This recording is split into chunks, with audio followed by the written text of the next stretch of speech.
Well, it looks like we're all here and we can finally call this meeting to order. Scout, you're good taking the minutes?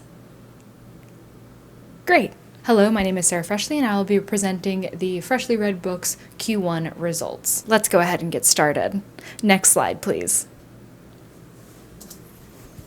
Thanks. Okay, so today we're going to be talking about the status of my goals that I set for 2023, my progress in my TBR, am I actually lowering the numbers like I said I wanted to, what favorites I've had, and then also the books that I've read so far by the numbers. And then we will end it with me talking a little bit about what I am hoping to work on for the next 3 months. Yes, I know this is coming out in like mid to late April, but it was a whole thing. You know, corporate things take time is what I'm saying. And this YouTube channel is nothing if not a corporation. Actually, I kind of feel like I can't lie about this being a corporation. It's not.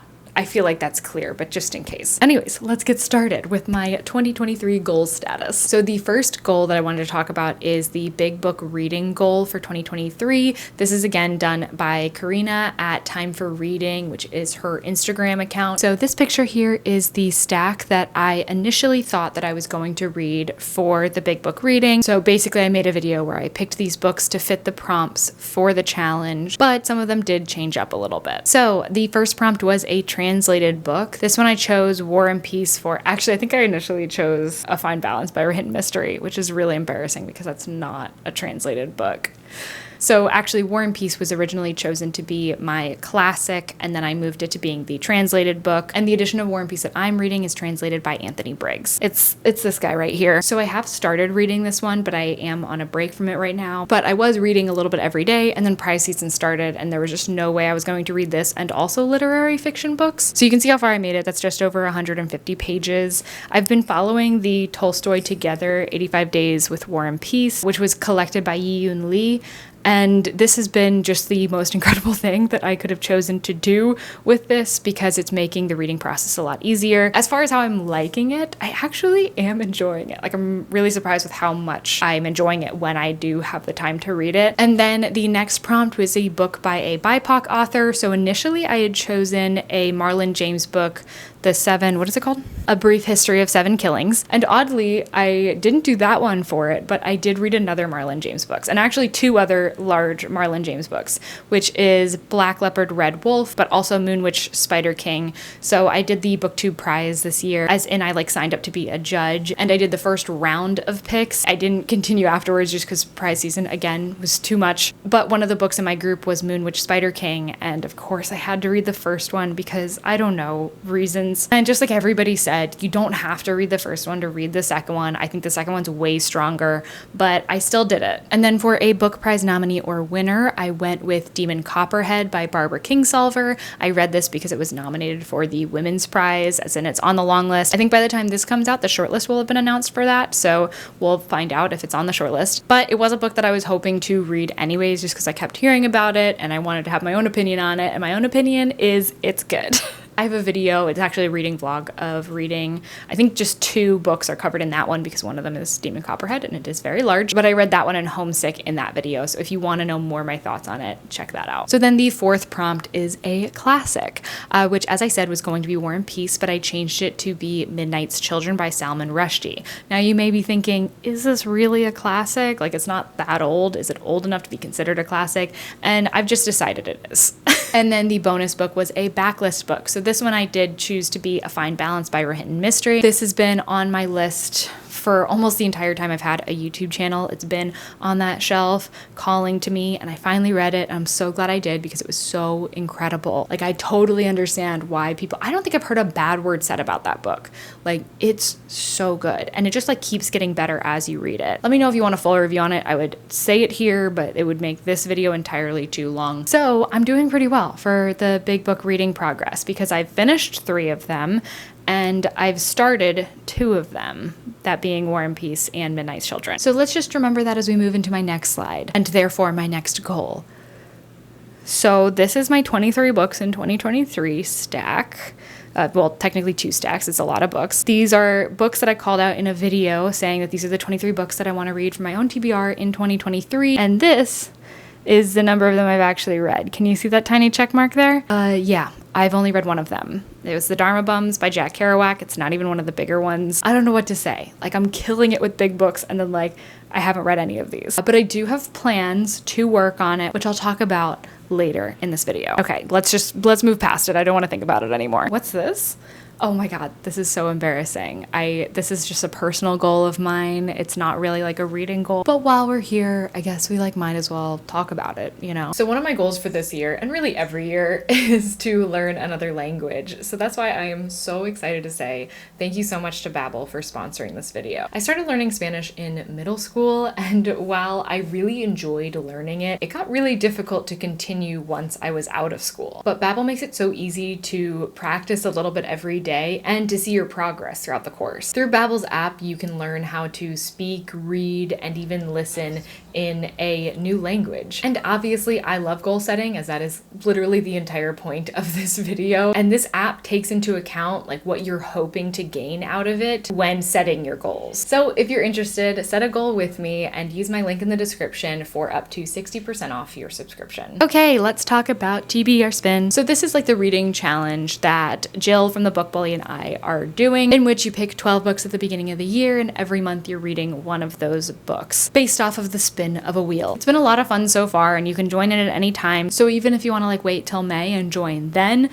just select 8 books instead of 12, and you can pick right up with us. So for January, I read The Friend by Sigrid Nunez, and then for February, I DNF'd City of Orange by David Yoon. Sorry, not sorry. Sorry about what I said. I've been listening to a lot of Six the Musical lately. And then for March, I read In Real Life, which is by Cory Doctorow and Jen Wang. So this is what my stack looks like going into April. Although I did the prompt for April on my channel, so you can see what book that I chose. Also, Kieran joined me from Katie Books. And so there's actually kind of 2 prompts in it. It's a very exciting month of TBR Spin. Okay, so let's get into my TBR progress, because this is, if I have any goal that's like top goal for me, it's to lower my TBR. How am I doing? Not great. So for January, I hauled, and that's a term that I'm using for like any way that I got a book. This could be from like my neighborhood's little library. It could be that I purchased it.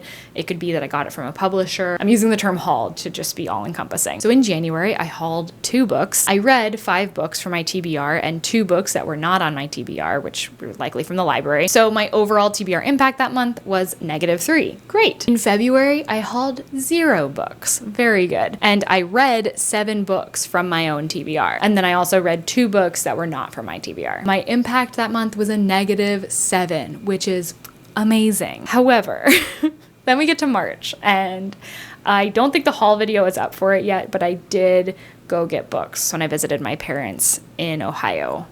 I just can't help it. My favorite bookstore's there, you know, like what are you supposed to do? Not buy a ton of books? Also, I got like books from publishers and like from other ways. You know what? It doesn't matter.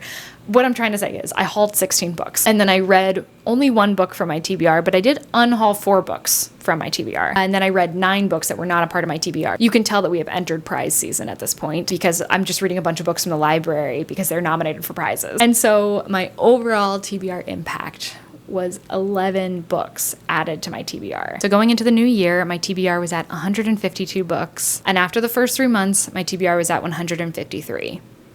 That's right. I had a net positive 1 book. And for my #1 goal this year, I'm working on it. We're going to talk about that more in just a second. I don't know what happened. I mean, I do know what happened, but I'm still upset about it. Okay, so moving along past that, let's look at a few other TBR numbers just for fun. So the total books that I read from my TBR was 13, and the total books that I read not from my TBR was also 13. I also unhauled 4 books. I got 3 books from publishers, which were all in March. I got 5 books as a gift. This is kind of the category that I'm saying, like, if a friend was like, oh yeah, I read this already, you can have it. Or there's like a book swap thing that happens at the silent book club that I go to. But that's what I mean by gift. And then I got 2 books from my little library, and then purchased, of course, these were bought from a bookstore 8 books. So to highlight a few actual books, my favorites from these first 3 months, the first one would be Say Nothing. This was actually the first book that I read this year. Say Nothing by Patrick Radden Keefe is a true story about this woman throughout the Troubles in Ireland, but there's also so much more added into it and so much true history put into it. It's really like a fantastic way to learn about the Troubles in general, and even if you know a significant amount already, I still think that it's definitely worth the read. Next is Bird by Anne Lamott. I'm going to be talking about this one more in a video that I've been working on for way too long, but this is just such a wonderful book. Like, I'm not even really into writing. I have been in the past, but it's not something that I've just like done for fun in a really long time. And this was something that like made me want to do that again. But not only that, just like the life lessons it has that's outside of writing or can be used for either writing or life is just wonderful. Where the term bird by bird comes from, it's just great. But again, I'll talk about that more in the video I have coming up. Next up is A Fine Balance by Written Mystery. I kind of talked about this one already and said that it was just an incredible read. I might review it further. Just let me know if that's something that you're interested in. And then we have Time Shelter, which I just read and was nominated for the Booker Prize. We now know that it's been shortlisted, so yay for this book. I read 3 books from the International Booker longlist, and I probably should let you know I'm not sure if I'm gonna read any more from it. I just am not really interested. I've got so much other reading that I am really excited about, and it's just really hard to muster up the motivation to read these books that I'm not really interested in. So I'll probably be over here just like cheering on Time Shelter throughout the prize. I'm really happy that it was shortlisted. I really hope that it wins because I think that it deserves it. But if you want to know more about my thoughts on that, again, I've already talked about it in a video. Okay, so let's look at Q1 by the numbers. So this is of course coming from my story graph. I love story graphs so much. I think everybody should use it. But as far as my Q1 reading goes, 16% of my books have been over 500 pages. That's going to be all that big book reading. Then I've got 36% is between 300 and 499 pages, and 48% is under 300. So lots of small books on there. Although I feel like I haven't really chosen much of my own reading yet for this year. Although I usually don't. It's usually like prizes determinant or any number of things, a specific video idea I have, all that kind of stuff. There's a robot vacuum outside my door. What's hot, DJ Roomba?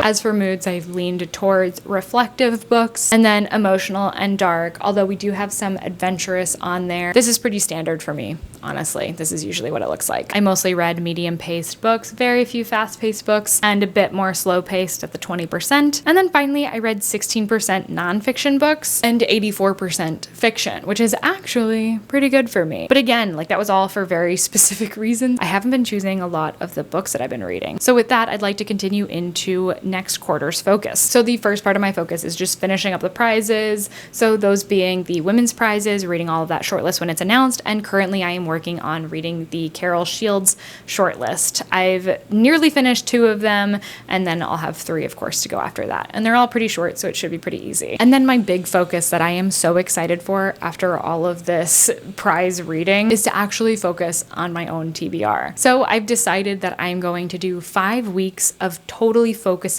on the books that are on my TBR, and each week is going to be themed. So one week I'll be focusing on my 23 books to read in 2023 to try to knock some of those off. One week I will be doing a TBR Spin catch-up. I'm not technically behind right now, but I think I'm going to be waiting to like really get into Midnight's Children until after I'm done reading for the prizes. And then I'm hoping to do both prompts that were given in April. So there's another book I want to read for that. And of course, once May starts, there'll be another book. So I think that that will easily round out a week of reading. Then I'd like to do a little NetGalley catch up. And then I would love to focus on the books that I've received from publishers that I haven't read yet, because I have like somewhere between 5 and 10 of those. And I'd really like for that number to just like usually be at a 0. And then lastly, I wanted to take a week to just mood read, to pick whatever I want off of my shelf and not feel bad about it, because I tend to really plan out exactly what I'm going to be reading and exactly when I'm going to be reading it. And so I always tend to feel like I'm running behind for some reason if I'm not reading through them really quickly,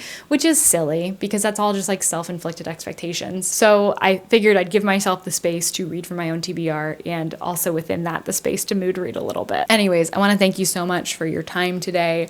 I didn't even change this slide away from like the template photos that it gave me with this PowerPoint template. This is just business people doing business things. And you know what? That's really what the operations look like here day to day at Freshly Read Books. company. Totally, definitely very businesslike. Anyways, please let me know what your favorite books were from the first 3 months of the year, and then you can include any other books that you've read like since then. I know that this is kind of late. And I will see you next quarter, but actually really next week because I upload videos weekly. But like business Sarah will see you next quarter. And then regular Sarah will see you every week. Until then, all right? You better be here, okay? Okay, thank you. Meeting adjourned.